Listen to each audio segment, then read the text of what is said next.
Hello mga ka-investor, welcome back sa ating channel at ngayon pag-usapan natin yung performance ng ating Philippine stock portfolio for this week. So ayan, kung makikita nyo 257,925 pesos and then yung profit and loss natin were up 7%. So bumaba tayo, no? Medyo malaki yung binaba natin from 12% to 13% yung maximum na up ng portfolio natin. Now we're down again. And ayun nga, alam ko medyo kinakabahan kayo, maraming balita. And huwag kayong kabahan, we keep it long term, just stay focused, no? Ayun nga, sige, punta na tayo sa top performer natin. So, biggest loser natin, same thing, walang pagbabago, is si uh, All Home, di ba, JJ Summit, 21% down natin. Talagang ang laki ng binababa ng JJ Summit, no? Then Mary Mart, given na yan. Pero hindi naman lahat, di ba? Winners natin. Nandiyan yung Converge at 97%. Diba? 100, mahal po ng 108% nung nakaraan yan.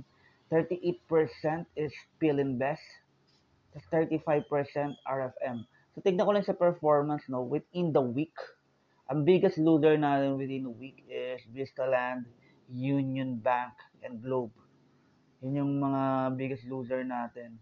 Within the year to date, lagi namang All Home Nickel Asia and JG Summit. Okay, yan yung biggest loser natin for this year, no? So, ayun lang masasabi ko sa inyo kasi ang nangyayari ngayon is parang pinag-uusapan nila yung inflation, no? Mapunta tayo dito sa isang balita dito. Pwede nyo basahin to. Hindi yan. Itong isa yun, no? Still too early to claim victory in war against inflation. So, dahil sa kagaguhan nila, tayong mga normal na Pilipino or tao sa buong mundo, yung normal population nagsasuffer dahil sa high consumer prices. Kung mapapansin nyo, yung itlog, grabe ang mahal. Yung bigas, di ba?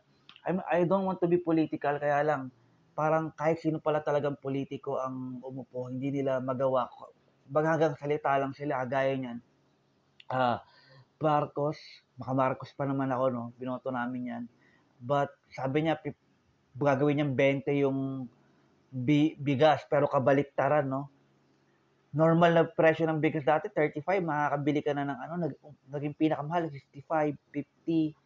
Diba? Pinakamura ngayon, parang 47 pa ata. So, sobrang sama nung nangyari. Ang kawawa kasi yung mga normal na Pilipino, syempre yung mga mahihirap, talagang ang kinakain lang nila is bigas ang pinaka-importante kasi mura siya tapos mabigat siya sa katawan. And nakakalungkot na yun nga, hindi tayo makakain ng ganun. But, huwag na tayo mag-dwell doon, mag-focus na lang tayo sa natin, no, sa work natin. Pero ayun, isa yun sa pinakabalita na sabi, wag raw masyadong mag-celebrate na maaga dahil yung inflation, pwedeng mag-comeback yan. So tayo naman, yun nga, keep it going lang mga ka-investor. We are still early kasi mababa pa yung ibang Philippine stocks, no. Punta tayo sa susunod niya news is mystery charges. So mga Metrobank user, Metrobank clients report up to 200 pesos deduction from accounts. So may mga accounts na nabawasan ng 200, no? So tignan nyo yan, ha? Yung sabi, which range from 50 to 200 pesos. Ang sabi, nakalagay doon labeled as TSDM Gen. 'Di ba? Sobrang kupal nila.